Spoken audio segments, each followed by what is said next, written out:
Easy physics বই থেকে এখন আমরা সমাধান করব অষ্টম অধ্যায়ের অনুশীলনের দ্বিতীয় সৃজনশীল প্রশ্নটি।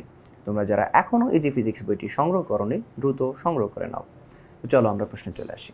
তো আমাদের অনুশীলনের দ্বিতীয় যে প্রশ্নটা আছে, এইখানে একটা চিত্র দেওয়া আছে। পি কিউ একটা দর্পণ, এটা একটা সমতল দর্পণ, আর এইখানে হচ্ছে গিয়ে একটা আলোকরশ্মি দর্পণের সাথে 60 ডিগ্রি অ্যাঙ্গেল করে আপতিত হয়েছে।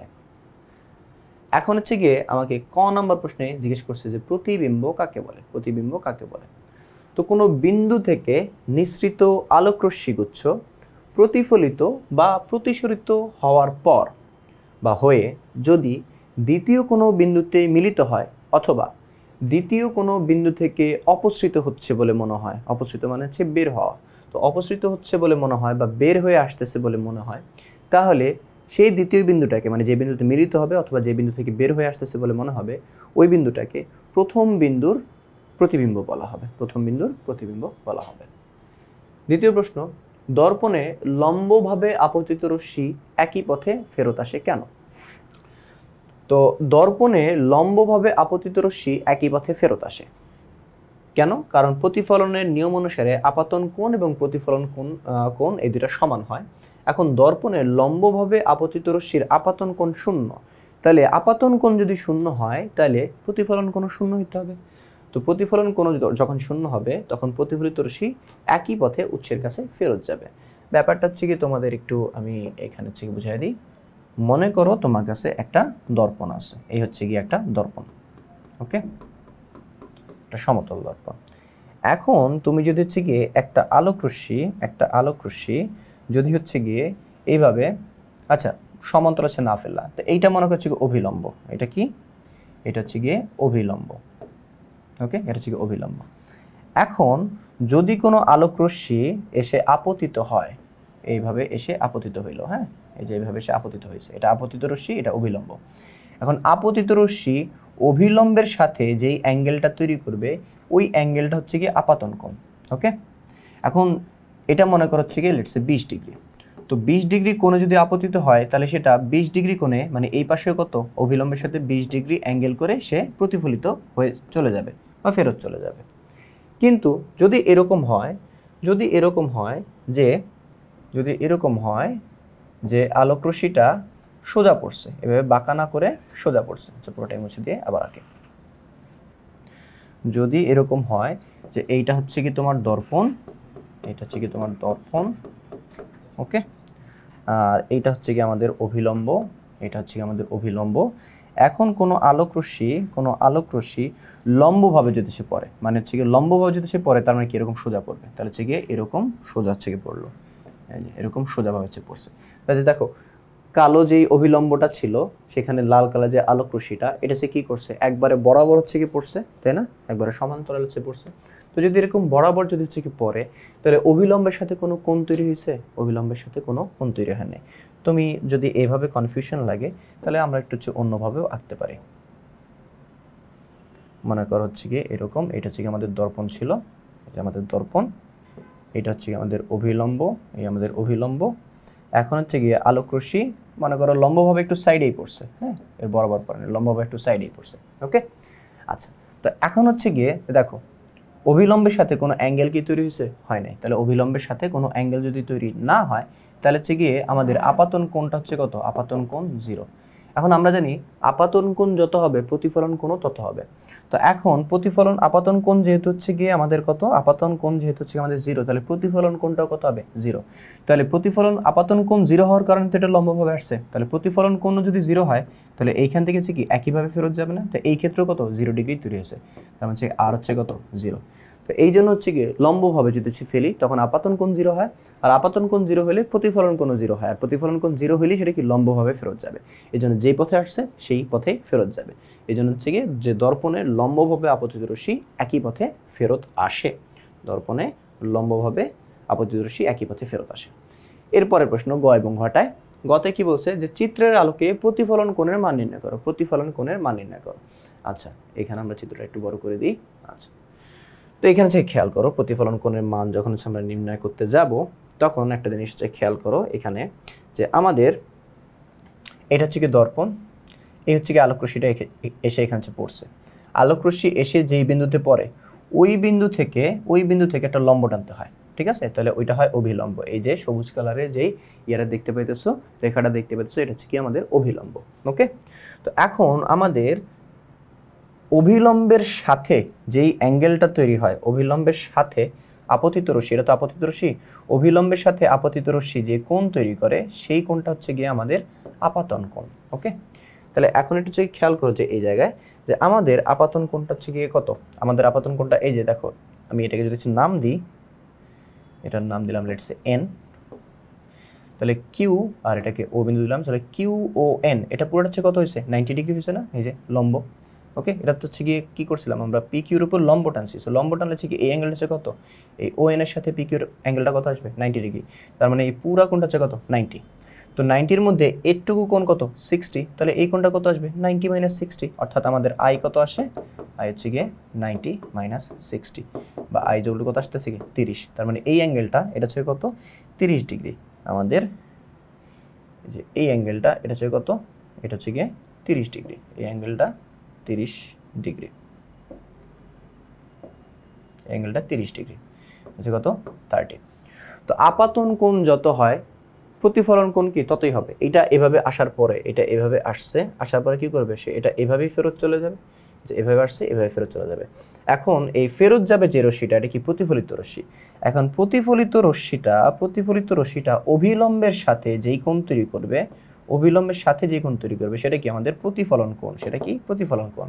কারণ আমরা প্রতিফলনের সূত্র থেকে জানি আপাতন কোণ যত হবে প্রতিফলন কোণও কি ততই হবে, অর্থাৎ আমাদের প্রতিফলন কোণটা হচ্ছে কত, 30। আমাদের প্রতিফলন কোণটা হচ্ছে কত, 30। তো আমরা হচ্ছে কি হিসাব নিকাশ সব হচ্ছে গিয়ে পেয়ে গেছি। এখন হচ্ছে গিয়ে দেখো আমাদের এখানেও একইভাবে হচ্ছে করা আছে, এই যে দেখো যা যাচ্ছে বললাম এক্স্যাক্টলি তাই করা আছে। তো আমাদের পি কিউ হচ্ছে দর্পণ ছিল, এ থেকে একটা আলোকরশ্মি ও বিন্দুতে এসে পড়ছে, তো ও থেকে হচ্ছে কত, আমরা ও এম কী করলাম, অভিলম্ব হচ্ছে টেনে নিয়েছি। তো এই কোণটা যদি 60 হয় তাহলে এই কোণটা 30 হবে, আর এই কোণ 30 হলে মানে আপাতন কোণটা 30 হলে সে প্রতিফলন কোণটা হচ্ছে কত আসবে, 30 হবে। ওকে, তো এইখানে হচ্ছে গিয়ে বাকি সব কিছু দিয়ে দেওয়া আছে চিত্র আকার। পরে বলছে কোণ এ ও কিউ, এই কোণটা হচ্ছে কি এ ও কিউ, এই কোণটা হচ্ছে কত, 60। এরপর হচ্ছে কত, পি কিউ এর উপর ও এম লম্ব টানা হয়েছে। যদি ও এম লম্ব টানি তাহলে এম ও কিউ এই অ্যাঙ্গেলটা, এই যে এম ও কিউ এই অ্যাঙ্গেলটা হচ্ছে কত, 90 ডিগ্রি। ওকে, এই অ্যাঙ্গেল হচ্ছে কত, 90 ডিগ্রি। এখন আমার কি লাগবে, আপাতন কোণটা লাগবে। আপাতন কোণ কোনটা, আপাতন কোণ অভিলম্বের সাথে এই যে এ ও রশ্মিটার যে অ্যাঙ্গেলটা তৈরি হয়েছে এটা, ঠিক আছে? এটা আমরা অন্য কালি দিয়ে দেখি, এই যে এইটা হচ্ছে কি আমাদের আপাতন কোণ, এটা কি আমাদের আপাতন কোণ। তাহলে আপাতন কোণ কীভাবে পাওয়া যাবে, পুরো 90 থেকে একটুকু বাদ দিলেই হয়, 60 বাদ দিলেই হয়। তাহলে আপাতন কোণ কত, 90 থেকে আমাদের কী করতে হবে, 60টা বাদ দিতে হবে। তো দিলাম, কত আসছে, 30 ডিগ্রি। ওকে, আচ্ছা, তাহলে আপাতন কোণ পেয়ে গেছি। এখন কি প্রতিফলন কোণটা হচ্ছে গিয়ে আমরা নির্ণয় করে ফেলতে পারবো। তো আপাতন কোণ যেহেতু হচ্ছে গিয়ে কত, প্রতিফলনের নিয়ম অনুসারে আপাতন কোণ এবং প্রতিফলন কোণ সমান হয়, তাহলে প্রতিফলন কোণটা হচ্ছে কত, আপাতন কোণের সমান, অর্থাৎ 30 ডিগ্রি। তাহলে প্রতিফলন কোণের মান হচ্ছে কত, 30 ডিগ্রি। আচ্ছা, এই হচ্ছে কি পেয়ে গেছি। এখন হচ্ছে কি আমাদের লাস্ট কোয়েশ্চেন, ঘ নাম্বারটা। ওইখানে কি জিজ্ঞেস করছে, এখানে জিজ্ঞেস করছে যে পি কিউ দর্পণে, পি কিউ যে এই দর্পণটা অর্থাৎ একটা সমতল দর্পণে গঠিত প্রতিবিম্ব অবাস্তব। সমতল দর্পণে যে প্রতিবিম্বটা তৈরি হয় এটা একটা অবাস্তব প্রতিবিম্ব, এটা হচ্ছে গিয়ে চিত্রসহ ব্যাখ্যা করো, এটা চিত্রসহ ব্যাখ্যা করো। তো এটা হচ্ছে গিয়ে চিত্রটা তুমি হচ্ছে গিয়ে এখানে যেরকম আছে এরকম সে দিতে পারো।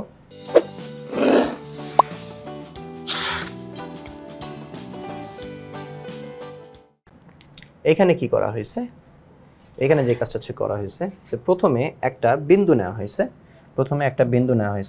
বিন্দুটা হচ্ছে কত, এ বিন্দু, এই যে এ বিন্দু। এইখান থেকে একটা বিন্দু থেকে অনেকগুলো আলোকরশ্মি বের হয়, তো এখানে হচ্ছে দুইটা আলোকরশ্মি নেওয়া হয়েছে। তো প্রথম যে আলোকরশ্মিটা নেওয়া হয়েছে সেটা হচ্ছে গিয়ে দর্পণের উপর লম্বভাবে আপতিত হয়েছে, এই যে এই আলোকরশ্মিটা লম্বভাবে আপতিত হয়েছে, তো এইভাবে এসে পড়ছে।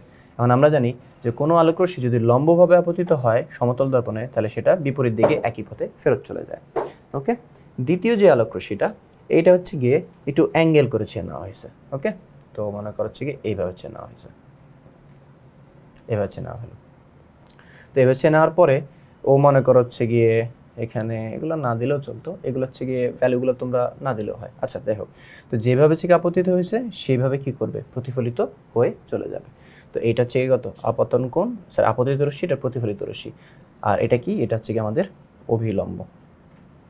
মাঝখানের যেই রেখাটা দেখতে পেতেছো এটা হচ্ছে কি, এটা হচ্ছে কি আমাদের অভিলম্ব।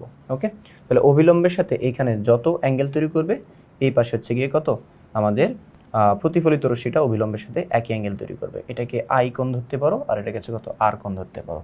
তুমি এখানে এক্স্যাক্ট ভ্যালুগুলো না দিলেই হয়। আর যদি উদ্দীপক অনুসারে করতে চাও তাহলে এখানে 30, 60 হচ্ছে করতেই পারো। তাহলে এখন এই এ বিন্দুর যে প্রতিবিম্বটা তৈরি হবে সেটা হচ্ছে কীরকম হবে।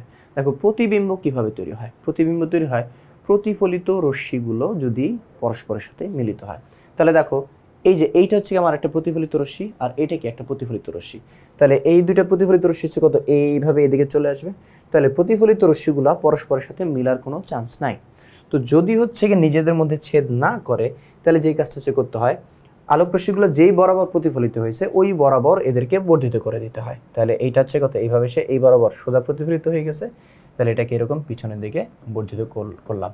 ওকে, আবার এই যে ওবি আলোক রশ্মিটা এটা এই বরাবর প্রতিফলিত হয়েছে, এটাকে আমরা হচ্ছে কী করবো, এর পিছনের দিকে বরাবর কি করব আমরা বর্ধিত করে দেব। তো বর্ধিত করলে দেখো এরা দুজন কোথায় মিলতেছে, এরা দুজন মিলতেছে হচ্ছে গিয়ে এ প্রাইম বিন্দুতে, এ প্রাইম বিন্দুতে। তাহলে এ বিন্দুর প্রতিবিম্বটা হচ্ছে গিয়ে কোথায়, এ প্রাইম বিন্দু। এ বিন্দুর এ হচ্ছে গিয়ে লক্ষ্যবস্তু বা লক্ষ্যবিন্দু, এই বিন্দুটার প্রতিবিম্ব হচ্ছে গিয়ে এ প্রাইম, এর প্রতিবিম্ব হচ্ছে গিয়ে এ প্রাইম। তো এখন হচ্ছে গিয়ে এই প্রতিবিম্বটা তোমার বাস্তব না অবাস্তব, এই প্রতিবিম্বটা যদি হচ্ছে গিয়ে দুইটা প্রতিফলিত রশ্মি এইভাবে একজন অপরকে ছেদ করতো, ছেদ করে যদি সে বিন্দুটা তৈরি হইতো তাহলে সেই বিন্দুটা হয়তো বাস্তব। কিন্তু এইখানে একে অপরকে কিন্তু ছেদ করে নেয়, ও কিন্তু হচ্ছে গিয়ে এই বরাবর চলে যাচ্ছে। দেখো যে এই রশ্মিটা এভাবে এসে এভাবে বাড়ি খেয়েছে, কী করতেছে, প্রতিফলিত হচ্ছে, এইভাবে আপতিত হয়েছে, এভাবে প্রতিফলিত হয়ে এই বরাবর চলে যেতেছে, আর ও এই বরাবর চলে যেতেছে। সো এদের মিলার কোনো চান্স নাই। তো এই দুইটা আলোক রশ্মিকে কোনো চোখের মধ্যে যদি চিকে পড়ে তাহলে এই চোখের মনে হবে যে এরা দুজন এইখান থেকে বের হচ্ছে। ওকে, তাহলে যেই বিন্দু থেকে বের হইতেছে বলে মনে হইতেছে, সো মনে হওয়া জিনিসটা কি বাস্তব না অবাস্তব, তাহলে এটা কি হবে, একটা অবাস্তব প্রতিবিম্ব। এটা কি হবে, একটা অবাস্তব প্রতিবিম্ব। তো আশা করি বুঝতে পারছো তোমরা। এখন হচ্ছে গিয়ে এর বর্ণনাটা কী হচ্ছে গিয়ে আমি যেভাবে বললাম ওভাবে দিতে পারো, যে পি কিউ দর্পণে এ থেকে একটা আলোক রশ্মি এ ও পথে হচ্ছে গিয়ে আপতিত হয়ে ও বি পথে হচ্ছে গিয়ে কী করে, প্রতিফলিত হয়ে যায়। আরেকটা আলোক রশ্মি এ থেকে সোজাসুজি দর্পণে আপতিত হয়ে বিপরীত দিকে প্রতিফলিত হয়ে চলে যায়। তো এই প্রতিফলিত রশ্মিগুলোকে পিছনের দিকে বর্ধিত করলে এরা এ প্রাইম বিন্দুতে মিলিত হয়। ওকে, বা মিলিত হয়েছে বলে মনে হয়। তো সুতরাং এ প্রাইম হচ্ছে গিয়ে এ বিন্দুর প্রতিবিম্ব। তাহলে এই যে প্রতিবিম্বটা হয়েছে এই প্রতিবিম্বটা অ্যাকচুয়ালি কি বাস্তবে প্রতিফলিত রশ্মিগুলো বাস্তবে ছেদ করে বা মিলিত হয়ে তৈরি হয় নাই, এটা হচ্ছে কি দেখে মনে হইতেছে, তাই এটা কি একটা অবাস্তব প্রতিবিম্ব, এটা কি একটা অবাস্তব প্রতিবিম্ব। তো তোমরা এইভাবে চেয়ে নিতে পারো, অথবা এইটার মানে পিকিউ যে প্রতিবিম্ব দর্পণ ছিল, আমাদের প্রশ্নে কি জিজ্ঞেস করছে যে পিকিউ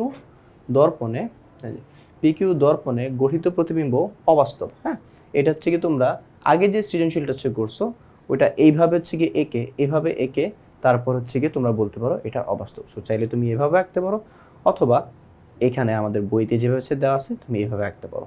তো তোমার যেইভাবে সুবিধা ওইভাবে আঁকলেই হয়ে যাবে। তো সুতরাং আমরা বলতে পারি যে পিকিউ দর্পণে যে প্রতিবিম্বটা গঠিত হয়েছে সেটা একটা অবাস্তব প্রতিবিম্ব। তো এই ছিল তোমাদের অষ্টম অধ্যায়ের অনুশীলনের দ্বিতীয় সৃজনশীল প্রশ্নের সমাধান। এই ধরনের আরও প্রশ্নের সমাধান পেতে এখনই সংগ্রহ করে ফেলো এই যে ফিজিক্স বইটি। তো পরবর্তী ক্লাস দেখার আমন্ত্রণ জানিয়ে এখানে শেষ করছি।